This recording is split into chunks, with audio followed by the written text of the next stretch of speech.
get this straight. Geneva still wants Javon. Okay.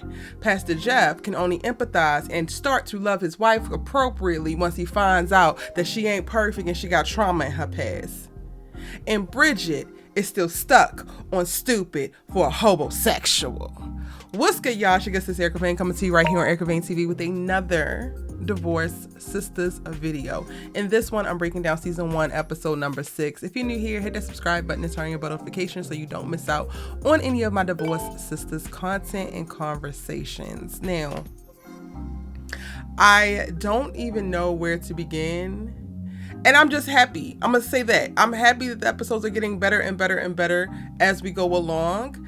Are they perfect? No. Is the writing stellar? Still no.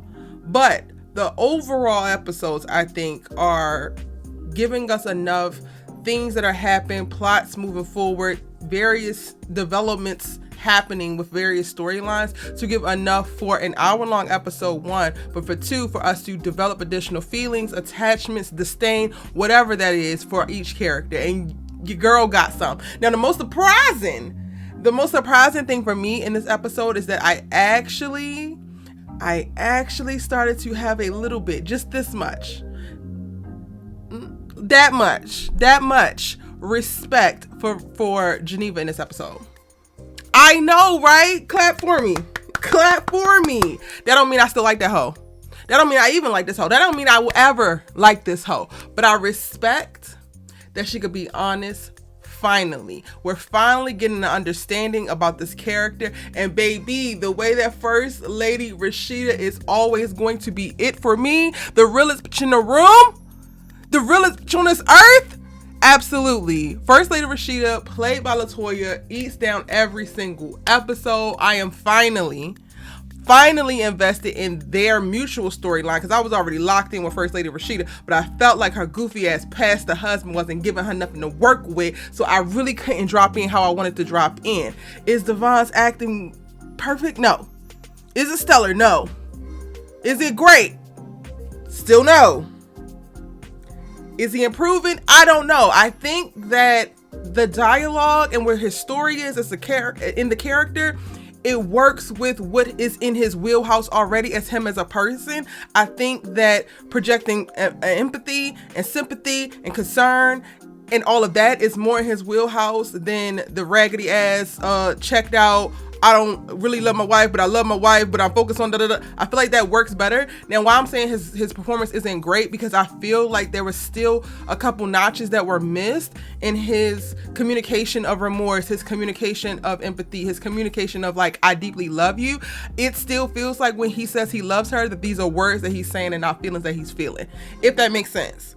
But I'm going to say his performance worked, or at least the things that he's doing right now lines up with the dialogue and it's within his wheelhouse, that it's at least partially believable. It's believable enough for me to lean in their scenes and to get a little bit deeper invested. But I do want to go back to Geneva, because I talked about at the beginning respecting her. Miss Girl, that is all I really wanted from the beginning. I wanted her to get clear about if she wanted this man, if she don't want her husband, if she don't like her life. And that is what we got in this episode. You don't like your life. You gave this man a baby because he probably begged for one. Y'all struggled to even have the baby because you never even wanted to have the baby with him. You claim that William is born. You claim that he is predictable. And all of that just reads to me, say it with me, class, self-hate.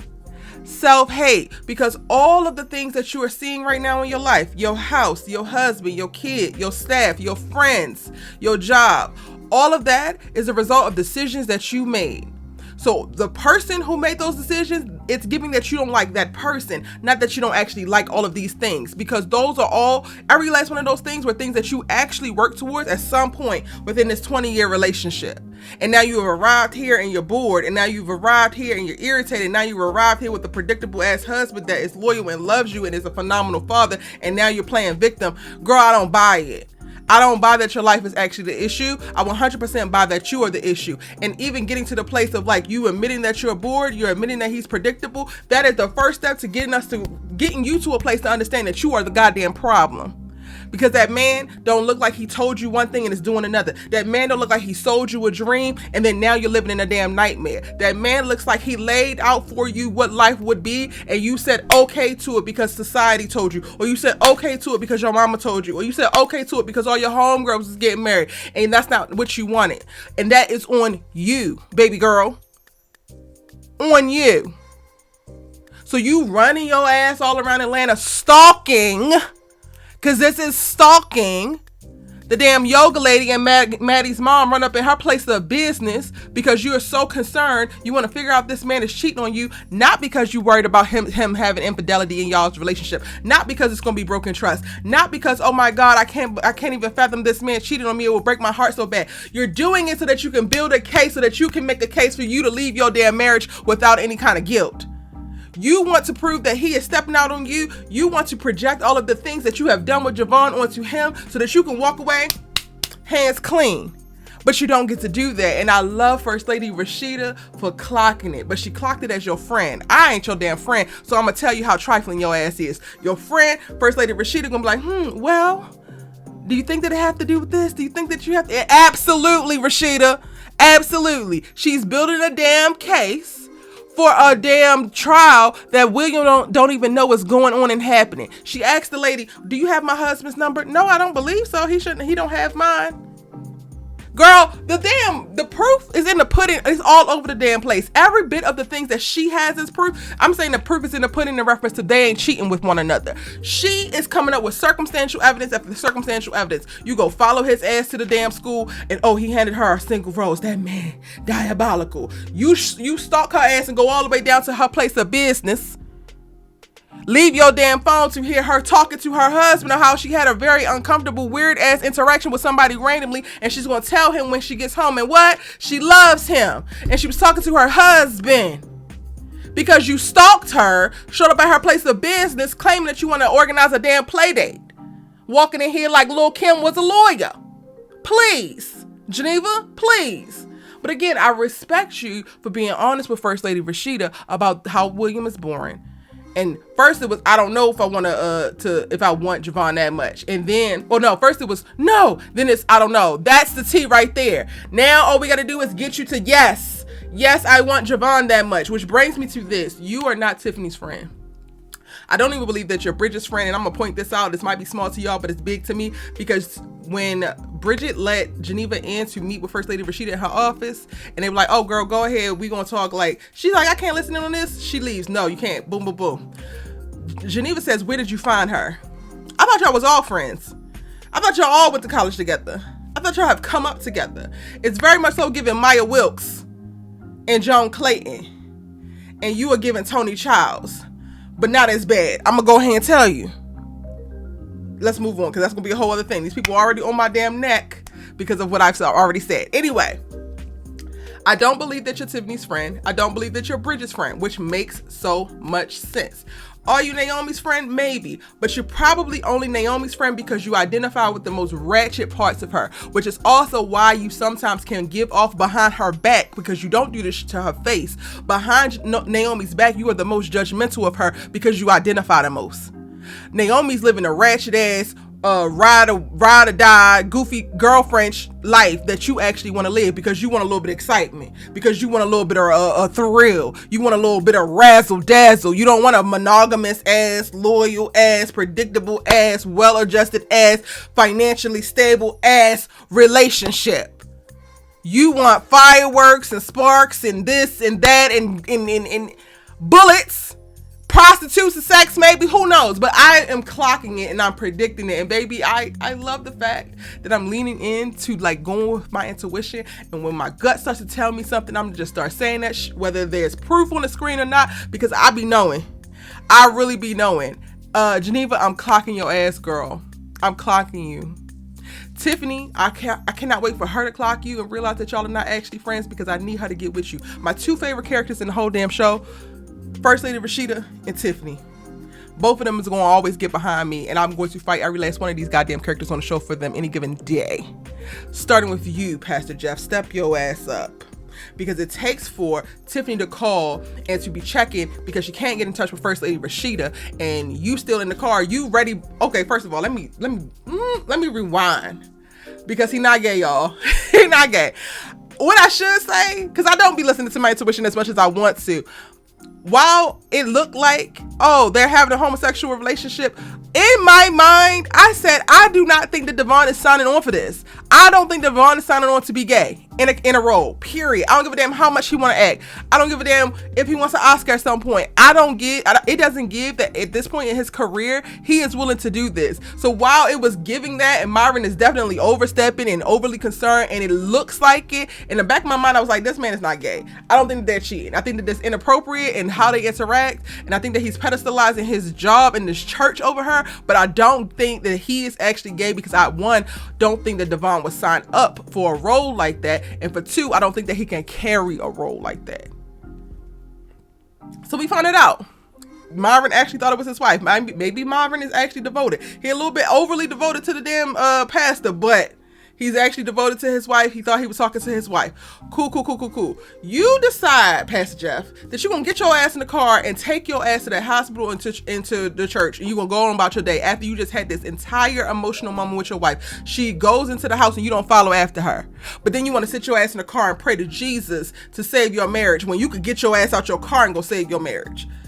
Thank God I guess you sent up the prayer, because God sent over Tiffany by way of this phone call, and then by the back and forth that y'all actually have, she reveals that Rasheda had a terrible experience in college, a sexual assault experience in college, and that is what was tied to the "you didn't open the door for me."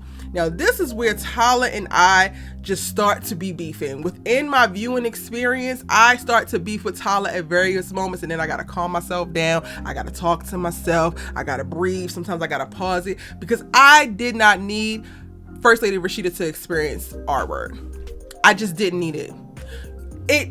I get the idea that as a writer, Tyler might have felt like he needed to justify her very big reaction to this particular non-negotiable, right? We find out via Tiffany that the non-negotiables for First Lady Rasheda is don't hang up on her. Mine as well. That's one for me in real life, and always open the door for her. Even with Tiffany saying that, and me knowing visually, like, people who know me, my loved ones who know me in real life, know that Erica does not play that hanging up the phone on me. You hang up the phone on me and you will never hear from me again. Ever. Bible. Ever. Right? And that's just period. It does not have to be this whole traumatic moment. It does not have to be R word involved for her to always want this damn door opened up for her. I understood it from the beginning. I understood it of just standing on business, being a principled person. And Rasheda, First Lady Rasheda, gives principled woman. I identify as a principled woman. There's certain things, I don't give a damn how illogical it sounds. I don't give a damn how childish it feels for my reaction the way that I do, and how big the reaction is. If I told you this was a problem, if I told you that this was never going to be okay, then don't try to make it okay today because you mad. I don't give a because I wouldn't do that to you, no matter how mad I am. Especially if I know certain triggers. So just to have Tiffany blurted out like that, she was R-word. There was no care or nothing really put into that. Like, there was a little bit of like teasing of revealing it. You should talk to her. You should talk to her. You should talk to her. Okay, it didn't even feel like it was sensitive in reference to how her friend was communicating it. So I feel like even in trying to tie you didn't open the door for her to a traumatic moment, there was still no care given to it. And that's when I have beef with Tyler, because it's just like the trauma happened. So I'm not one of those people who's like, oh, Tyler leans too much on black women's trauma and wants black women to be suffering. We're suffering every day. We are. So everybody who don't want to see nothing to suffering, like, we literally are suffering every day. Have y'all looked outside? Black women going to the grocery store going viral because they don't say hello to somebody who is expecting us to speak, bark, and or perform out and about. We can't even go get our goddamn groceries in peace. The damn sourdough bread we need. Like, there is, whether great deals of suffering or small inconvenience deals of suffering, there's suffering happening every day. So I'm not one of those people who's like, oh, Tyler don't need to put suffering in there, but it needs to be handled with specificity and nuance. So it's not just suffering for suffering's sake. It's not just trauma for trauma's sake.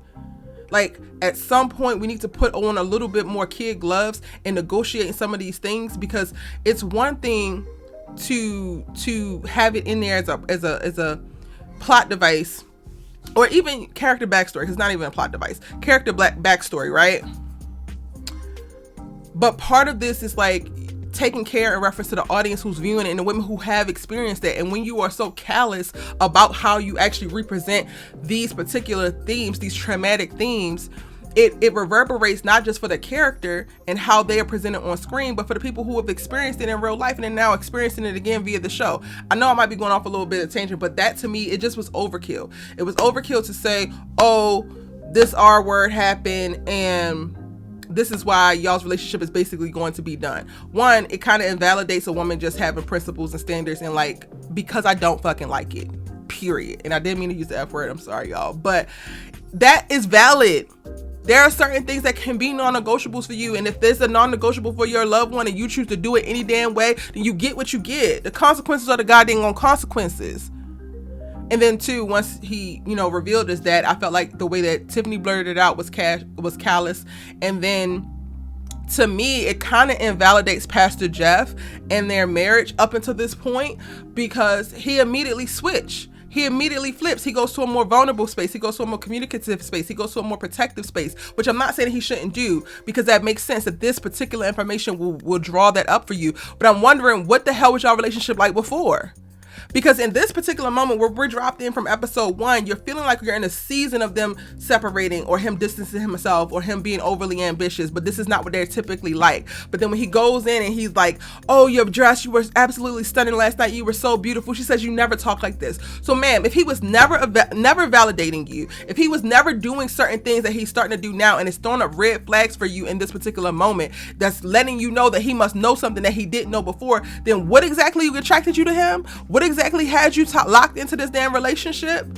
Because I'm not understanding. We fall into their relationship when he's already in a place of distancing himself, when he's already in a place of disrespecting her publicly amongst their staff at the church, when they have already fallen into a routine of like disdain and tension.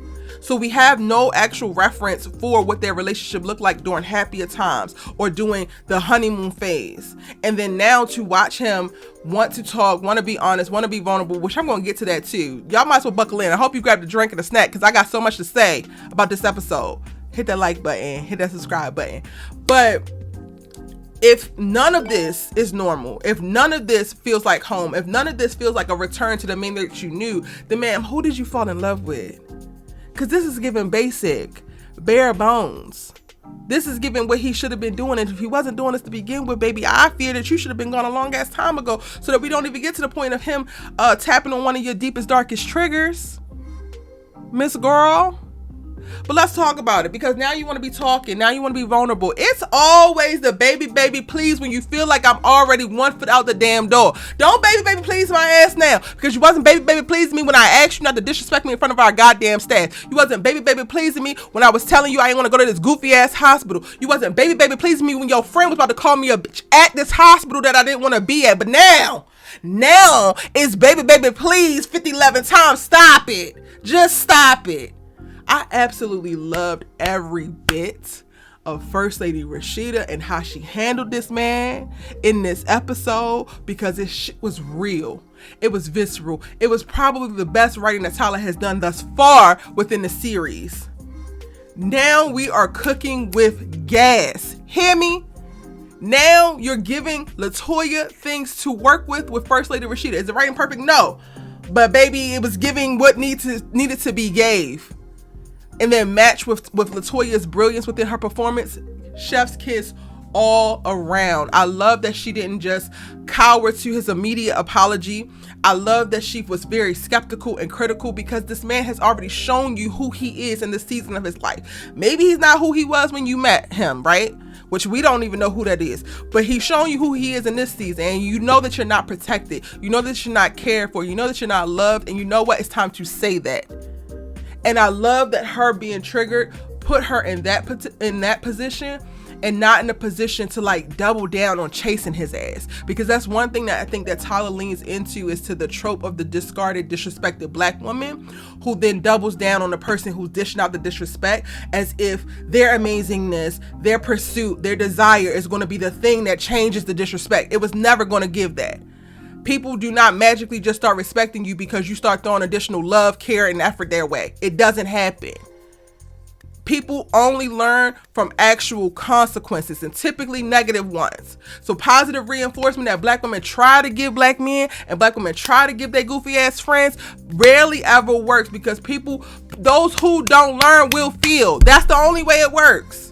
He has to believe that she's going to leave him by way of Tiffany, of telling this is what happened and this is what's going to be the thing that shuts her down, and now he moves. We have watched her over the last 5 episodes speaking to how she feels ignored, speaking to how she feels dismissed, speaking to how she feels disrespected, and it was going in one ear and out the goddamn other, because what? He didn't think she was going no goddamn where. Now he done did some and he thinks that she going somewhere, and look at it. His mouth is moving, his feet is moving. Baby, I want to ride together to the church. Oh, I don't want to go to the hospital. Don't worry about it. I'll drop you off. What you want to do, babe? Now it's all of that. Exactly. Loved it. I loved every bit of it. First Lady Rasheda gave what needed to be. And I got some notes right here, y'all. I'm going to be on there for a minute, so you can go ahead and skip ahead. And if I'm talking too fast, because some people are like, Erica, you be talking too fast. This is just how I talk, y'all. There's some buttons. Right here. There's some buttons. You can slow down the video or speed up the video to your liking. Hopefully that helps. I'm going to try to take a couple more breaths. I'm going to try to slow down a little bit, but I'm also going to try to stay true to myself. So hopefully y'all be fine with it. If I'm talking too fast, slow the video down. Just slow it down. Here go my notes. Jeff said, I'm struggling in your shadow. I'm struggling in your shadow.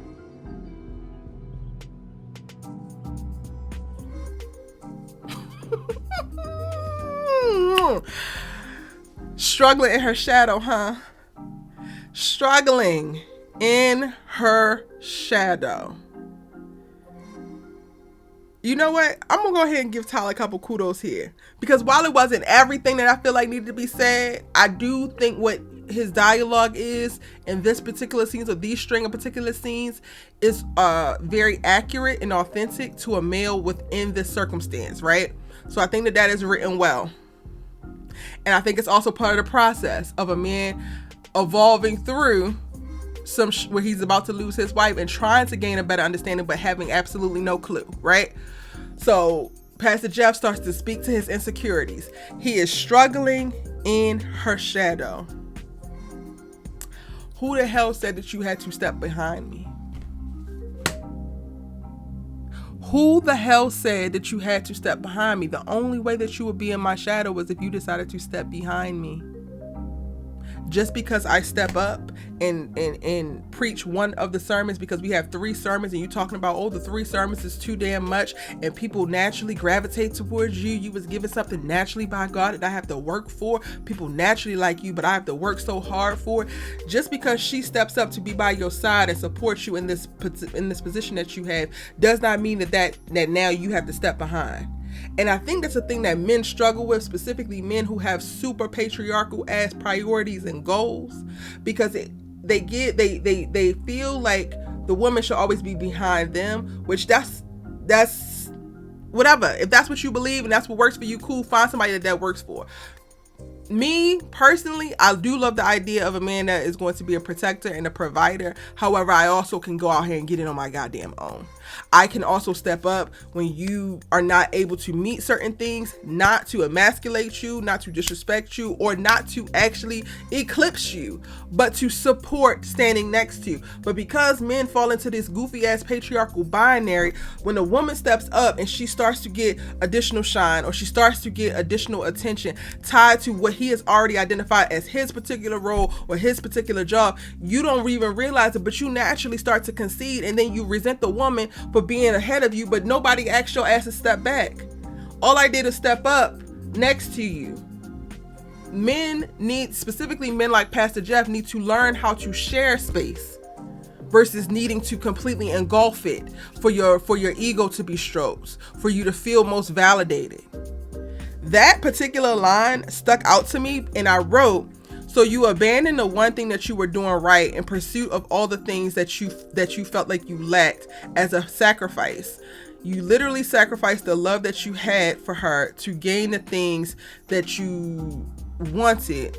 But would it all be worth it? And I said that because he said, I'm struggling in your shadow, because she naturally is charismatic and people like her. She has been given something by God. He says that he really wants the building because he wants to stop doing the 3 church services. The staff loves her. Like, he lists off all of these things that she has and that he doesn't have.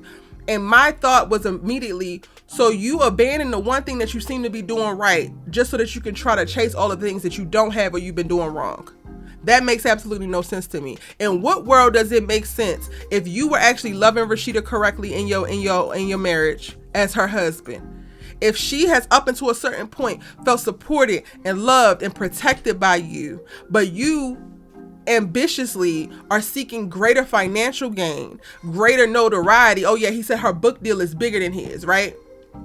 You do all of that, and then you have additional ambitions where you can't actually bridge the gap, and it's not happening for you. So your wife steps up to help you bridge the gap to get where you're trying to go, and you abandon loving your wife correctly because you're trying to get where you got to go, but you're abandoning and loving your wife correctly, and then you're also not acknowledging the fact that you're only even able to cross because she created the bridge that you were not able to bridge and walk over.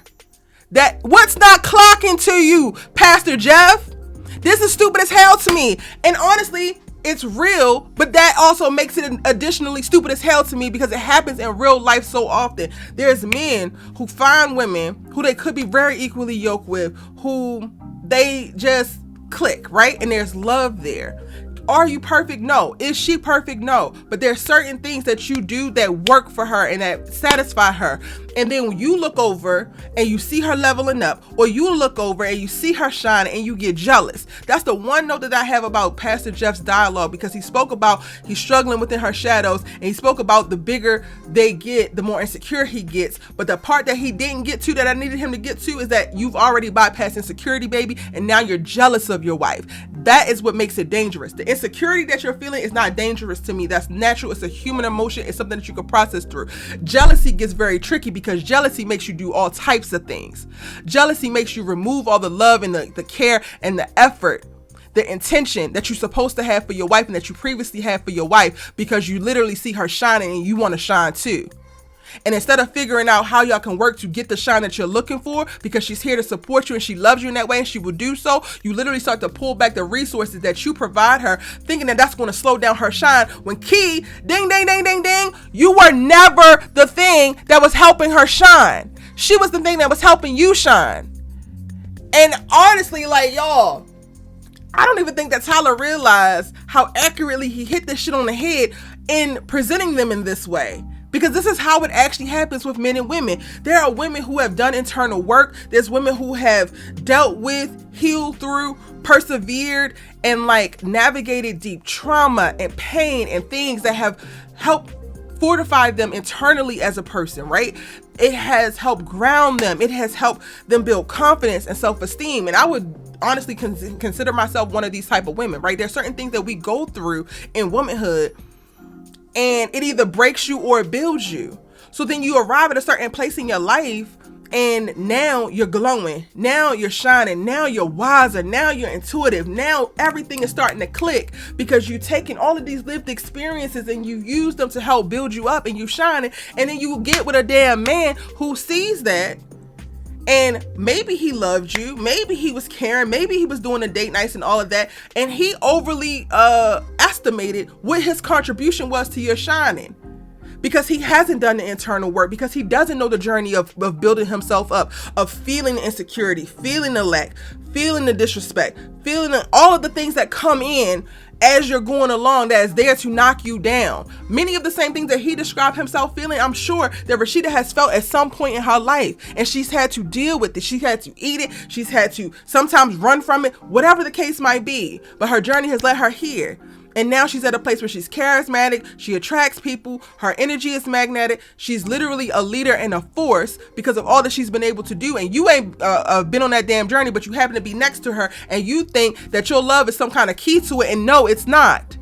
Which is how she's been able to still be this woman that you have described, still get the bigger book deal, still be able to carry up the damn services. You talk about you don't even think the damn the parishioners are going to stay with your church if she wasn't here. She's still able to be all of that while you're giving her nothing for months, while you're disrespecting her for months, while you're discarding her for months.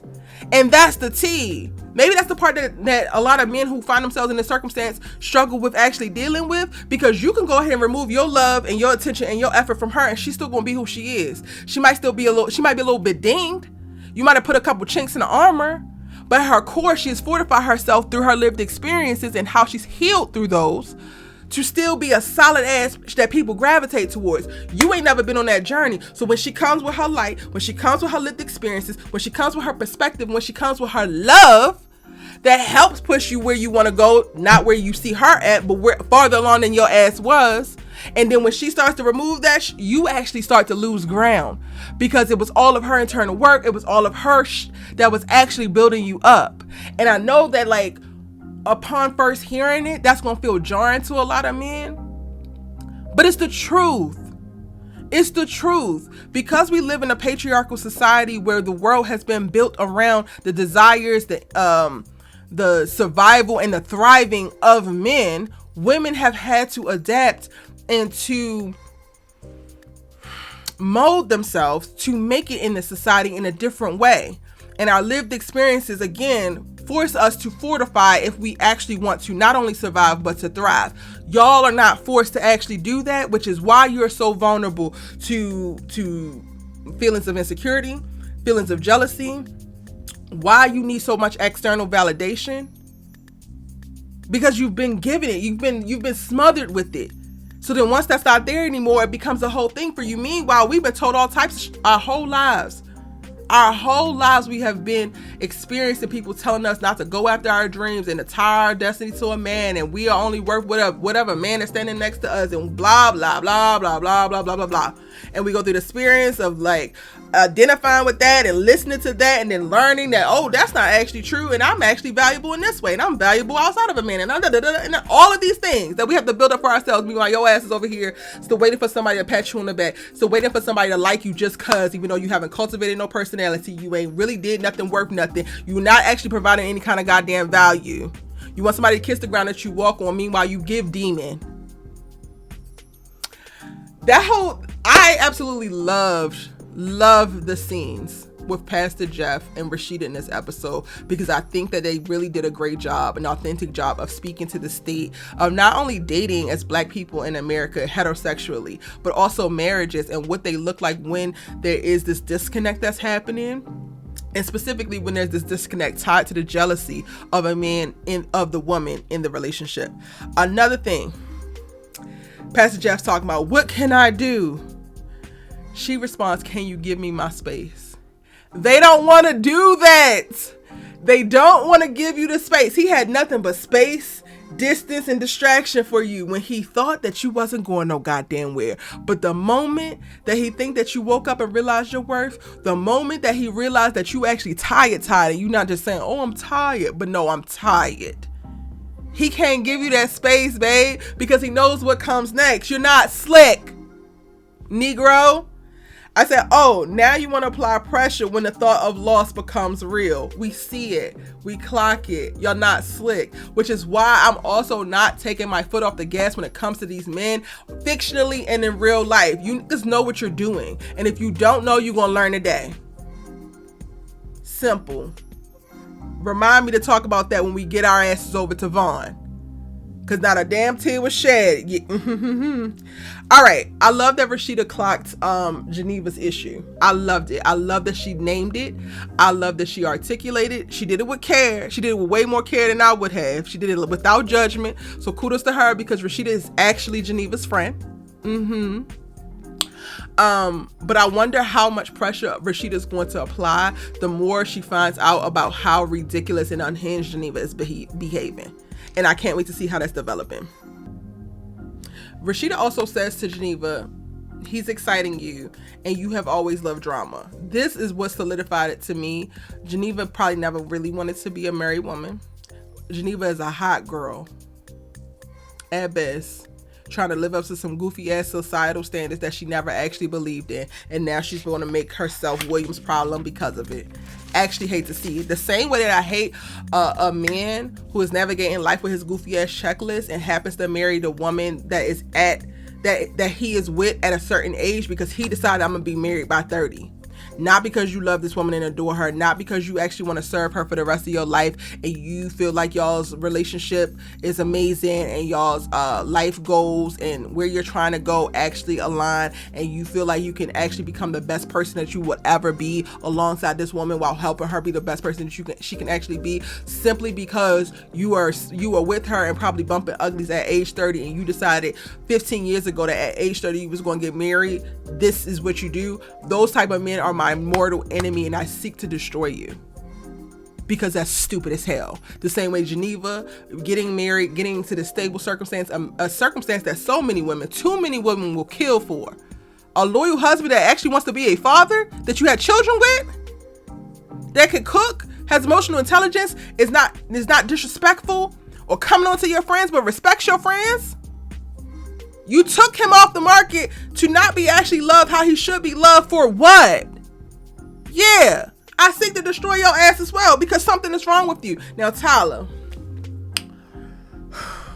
and I'm gonna move on, y'all.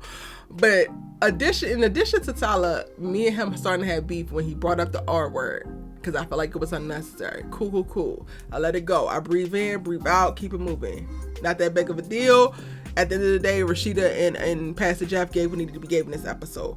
When we get to Rasheda and Geneva talking, and she revealing all of this, and Rasheda clocking her tea about this man, and Geneva says, once they have sex, it's a wrap. Girl, what the hell are you talking about? Because it's the biggest I've ever seen in my life? What do you mean, Tyler? Is that what you really think? Do you really think, Tyler Perry, that big penises is the sole thing that is going to keep a woman locked in with a man in a very real and permanent way? We're cooked. We are literally cooked. Don't get me wrong. Dictamization happens. Y'all know what I'm saying. Dickmatized. That happens. I'm not saying it don't happen. But those are for spells. Those are for like short seasons. That is not something that's going to be in game. All because he has a big penis. Do you know how many people have big penises and have no goddamn idea what to do with them? Not a damn thing. Hell, there's one man, personality of a goddamn thumb, but mouth was amazing. Had me stuck on stupid for a season. But the idea that Tyler literally has Geneva perpetuating this narrative of, oh, this big dick is going to just keep Tiffany there and that's going to be it and I'll never be able to get him back. That sounds stupid as hell. Like, really stupid. And who knows, maybe she's a ouch girl. So maybe she ain't had sex in 3 to 5 years? Maybe she can't even handle a big dick. Like, what are we talking about, Tyler? Geneva, the hoe is simple. And you're writing her simple. Like, that's honestly a disservice. That line was a disservice to Geneva. Because she trivialized who Javon is and who she quote unquote fell in love in or fell in interest in or whatever the hell this is that you got going on for this man, down to his damn member. And baby, when I tell you, there are plenty of big dicks out here. So if you're really just looking for a big member, like, anyway, that kind of pissed me off. Y'all gonna let me know what y'all think in the comment section. Child, this video is getting long as hell. I already said that Tiffany is not, I already said that Geneva is not Tiffany's friend. Cool. Geneva is self-hating and nobody's going to tell me nothing else about it. She's self-hating. Point blank period. Bridgette, step your little goofy ass up. Maybe I have just lived a little too long, y'all. Maybe I've had a little bit too many experiences. Maybe I'm also tired of watching black women and black children be harmed by mentally unstable ass black men. But when I tell you that whole little unalive myself attempt, my delete myself from the earth attempt that Javon came calling about, or Vaughn, whatever his name is, Vaughn, not Javon, Vaughn came calling about did not move me. The way she's, oh my God, please Vaughn, don't. Maybe that's supposed to tell me that she loved him. Okay, cool. And I'm not saying I want the man dead, but you're going to a facility regardless. You're going to jail or you're going to a mental hospital. As far as I'm concerned, you're still not coming back to my house, Negro. This is how black women get killed. What are we talking about? We done saw your violent ass fit. Now you come texting and calling talking about something. You about to end your own life? I'ma send you some help, baby. God bless. Godspeed. What are we talking about? Pastor Jeff gets on the phone and gets to talking to him. Honestly, y'all, I gotta go back and rewatch it because I kind of checked out. I was just like, now I don't care, but kind of I don't care. And I know that sounds bad. Y'all gonna take it and do what y'all will with it. But like Vaughn, my mama don't love me. You don't love me. All of that sounds like you selling some and I've heard it all before. Enough is enough. Again, maybe I have experienced certain things and lived through certain things that I can clock the bullshit. And no, I don't want anyone to take their own life, but you're also not going to use your life as a manipulation tactic or a weapon to keep yourself in a toxic situation with somebody else, to keep somebody else tethered to you where you're destroying their life while you're choosing to destroy your own. Vaughn, go to hell. Not literally, but definitely figuratively. And for me, your ass is coming up out of that car alive and either going to a mental hospital or to the damn jail. You need a home, don't you? No Naomi in this episode. They're kind of trying to call and check on her, but she's not actually answering. And then Javon calls to get Tiffany to be his seller or his agent, and they meet with a seller of the property next door to William and Geneva, and he thinks it's a good idea to move into the house next door while having Tiffany be his real estate agent. But low-key, Geneva feels like he could, oh no, not Geneva. Rasheda feels like he's actually interested in her, and it's not just to make her jealous, make Geneva jealous. I don't know. I don't like this whole villain arc that Javon is going on, and I don't like any of the motion that he's doing. He brings her flowers, he's giving sweet, and you fine, y'all look good together, but also you and Geneva be on that bullshit, and I'm clocking it, so now I can't even root for them anymore. I want Tiffany to pack up all a bit of her feelings and the lust, and her to know that because you were able to find some interest in this man, you can go find some interest in another unattached man, especially when it's not attached to your specific ass, wayward ass, goofy ass, conniving ass, wannabe homegirl. Because again, that hoe ain't your friend. Those are my thoughts. Sorry it took so long, but I can't wait to hear yours in the comment section down below. Actually, I'm not sorry, because I said everything I needed to say. And I owed y'all this. I owed y'all a 30-minute video. So hopefully that you enjoyed it. And again, post a comment. Like if you haven't already. Subscribe if you haven't already. Tell me all your thoughts, how you feeling. We could discuss all of this, even if you don't agree. We could discuss. It's your good sis, you love to talk TV with, and I'm going to see you in the next one.